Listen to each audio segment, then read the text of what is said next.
የሲዳማ ክልል ሰላምና ጸጥታ ቢሮ ኃላፊ አቶ አለማየሁ ጢሞቴዎስ ባለፉት 7 የለውጥ ዓመታት በገዢው የብልጽግና ፓርቲ በክልሉ ሰላምና ጸጥታ የተመዘገቡ ውጤቶችን አስመልክተው ጋዜጣዊ መግለጫ ሰጥተዋል። በክልሉ ሁሉም አካባቢዎች ዜጎች በነጻነት ተንቀሳቅሰው ሀብት ማፍራት እንዲችሉ ሆኗል ያሉት የቢሮ ኃላፊ በጸጥታ ኃይሉ የተቀናጀ ስራ በህግ ማስከበር በተቋም ግንባታና በቴክኖሎጂ ዘርፍ ውጤቶች መመዝገባቸውን ገልጸዋል። በሲዳማ ክልል ላይ ከጫፍ እስከ ጫፍ ተንቀሳቅሶ የመስራት መብቶቻቸውና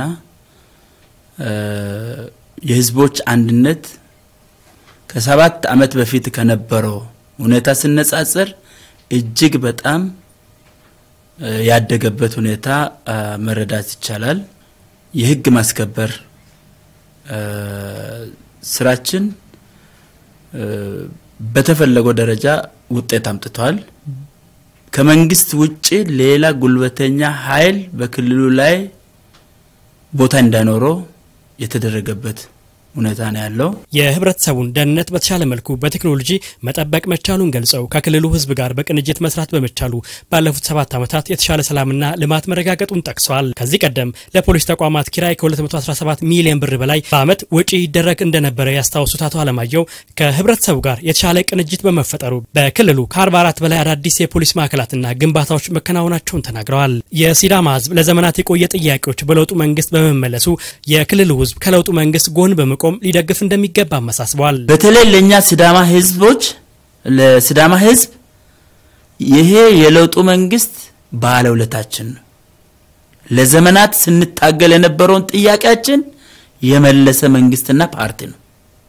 ይሄ በመሆኑ ከፓርቲያችን አሰራርና አደረጃጀት መመሪያዎችን እየተቀበልን የታቀደውን ብልጽግና ጉዟችንን ለማሳካት የሲዳማ አመራር ለትቀን እየደከመ እየሰራ ያለበት ሁኔታ ነው ያለው።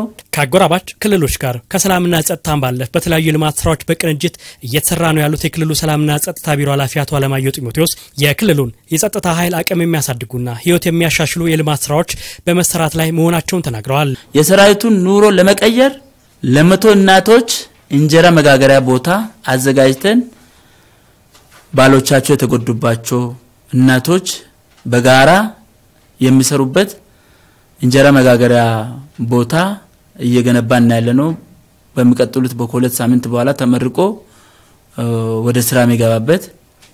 ሌላው የፖሊስ ፋውንዴሽን ሚል ትልቅ ፓርክ እየገነባን ያለነው። በእነዚህ የለውጥ ዓመታት ባንዳን የጸጥታ ኃይል አባላት የሚስተዋሉ ብልሹ ድርጊቶችን የሚመልሱ ሪፎርሞች በማካሄድ የማስተካከያ እርምጃዎች መወሰዳቸውንም ገልጸዋል።